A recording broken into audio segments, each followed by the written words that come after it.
turma! O nosso seminário é sobre hibridização in situ e imunistoquímica. O diagnóstico histopatológico é um pilar fundamental na odontologia, fornecendo a base para a classificação de lesões e para o planejamento terapêutico. A técnica padrão de referência para essa análise é a coloração por hematoxilina e eosina. Contudo, a análise puramente morfológica possui limitações intrínsecas. Questões sobre o comportamento biológico da lesão, seu potencial prognóstico, a presença de agentes etiológicos específicos ou a expressão de biomarcadores para terapias-alvo não podem ser elucidadas apenas pela observação da forma celular. Para superar essa barreira, a patologia moderna integra a análise molecular in situ, ou seja, diretamente no contexto tecido, como uma ferramenta diagnóstica complementar e indispensável.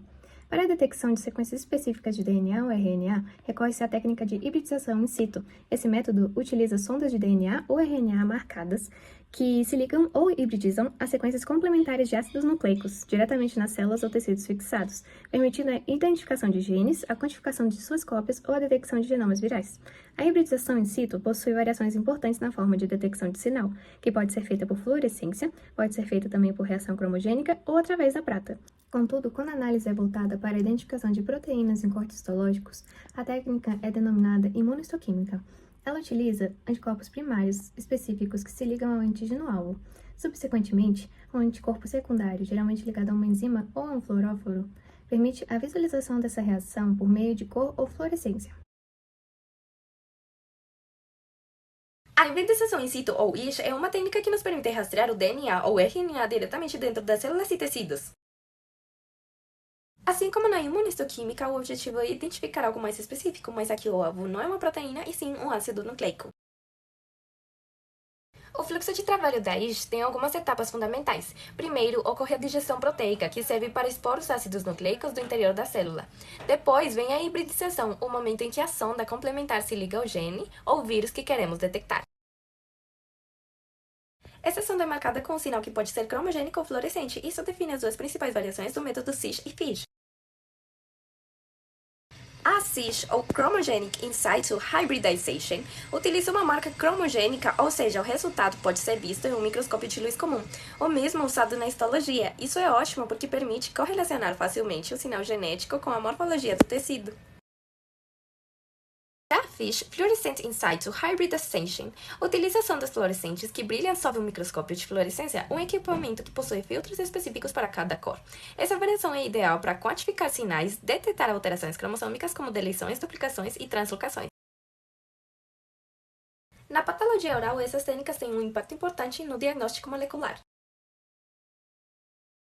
Um exemplo central é a detecção do papilomavírus humano, ou HPV, em carcinomas de orofaringe. Na imagem de CISH, vemos os núcleos das células tumorais marcados e indicando a presença do DNA viral. Essa informação é essencial, pois a presença do HPV muda o prognóstico e até opções de tratamentos desses pacientes. Outra aplicação relevante é a identificação de translocações gênicas específicas observadas por FISH em sarcomas ou em tumores de glândulas salivares, o que auxilia na classificação precisa e na definição de conduta terapêutica. Em resumo, a ISH é uma ponte entre morfologia e a genética, permitindo ver o DNA e o RNA dentro do contexto celular. Vimos as técnicas in situ, mas como elas se comparam a outros métodos da biologia molecular e qual é o panorama final? Etapas na execução da imunistoquímica. Onde o tecido em análise é geralmente fixado em formalina tamponada neutra a 10% por 24 horas em temperatura ambiente, visando preservar a morfologia das proteínas. Alguns antígenos, como fosfoproteínas, são mais vulneráveis à isquemia e a superfixação pode causar danos irreversíveis a certos epítopos. Na incorporação e seccionamento, o tecido é incluído em parafina com corte de 4 a 6 micrômetros de espessura. As lâminas incluídas em parafina são submetidas à desparafinização em xilol com 2 a 3 banhos, passando por séries decrescentes de alcoóis até água destilada para reidratar o tecido. Os antígenos de ligação podem ser mascarados pela fixação em formalina devido a ligações cruzadas de grupos amino e pontos de metileno, tornando necessária recuperação para reativar os sítios de ligação. A recuperação induzida por calor é o método mais utilizado, podendo ser realizado em micro-ondas, placas de aquecimento, panelas de pressão, entre outras, com pH variando de 6 a 10. A recuperação enzimática com proteinase K ou tripsina também é utilizada para antígenos específicos, como certas citoqueratinas e imunoglobulinas. A etapa de bloqueio de proteínas reduz a coloração de fundo indesejada, prevenindo a ligação não específica da porção UFC de anticorpos primários ou secundários. O agente ideal para esse bloqueio é de 5 a 10% do soro da mesma espécie do anticorpo secundário, aplicado puro ou em soluções comerciais que podem conter proteínas adicionais, como albumina. Na adição do anticorpo primário, ele é diluído em uma solução de bloqueio de proteínas ou em diluentes comerciais pré-misturados que contêm tampões e agentes conservantes para reduzir as ligações inespecíficas e manter a estabilidade do anticorpo durante a incubação. O anticorpo primário ele reconhece de forma específica o epítopo da proteína-alvo, sendo essa etapa determinante para a qualidade e especificidade da imunomarcação. Então, deve-se escolher anticorpos de alta especificidade e definir a concentração ideal para o ensaio. Após a aplicação, o anticorpo primário é incubado diretamente sobre o corte de tecido na lâmina e mantido em uma câmara úmida, para evitar o ressecamento anular. Após a incubação, é realizada a lavagem com solução TBST para remover anticorpos não ligados e eliminar excessos de proteínas que podem interferir na detecção do antígeno-alvo. O anticorpo secundário é projetado para se ligar de uma forma específica à espécie do anticorpo primário, por exemplo, o anticomundongo ou então o anticoeno.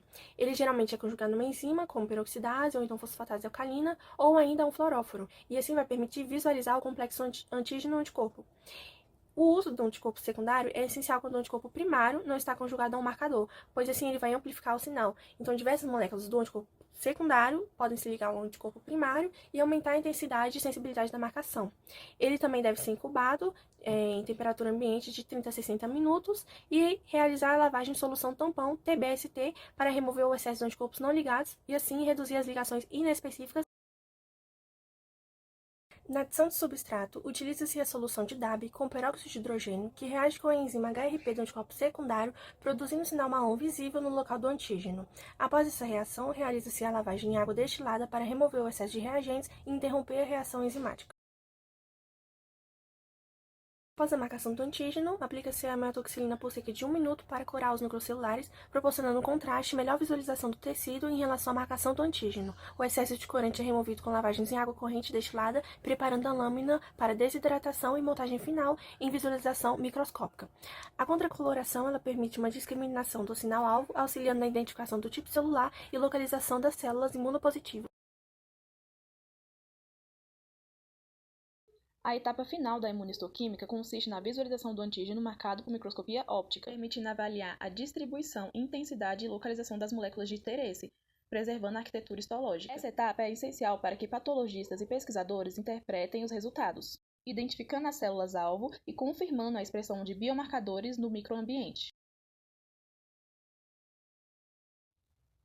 Agora, para fecharmos essa parte do conteúdo, aqui está um quadro comparativo e resumido do alvo principal, ferramenta e principal uso da imunohistoquímica e da hibridização in situ, que poderá ser usado para estudos futuros da turma.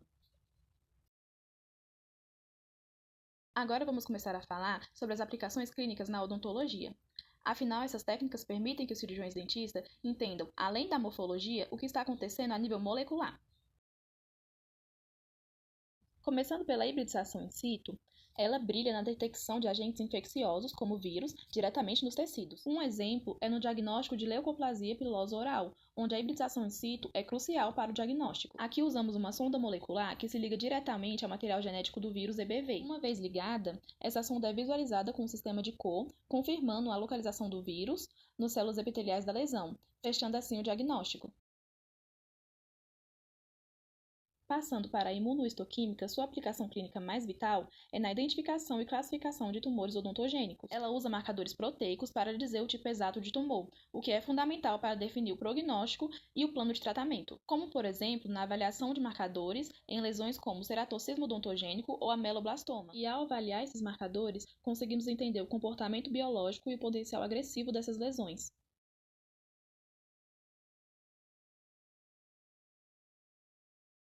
Em resumo, para o cirurgião dentista, entender o que acontece no nível molecular é absurdamente fundamental, já que essas técnicas nos dão um diagnóstico mais preciso e aprofundado, que vai muito além da observação da lesão, nos capacitando a entender a verdadeira identidade biológica da doença. Esse vocabulário molecular é a base para o futuro.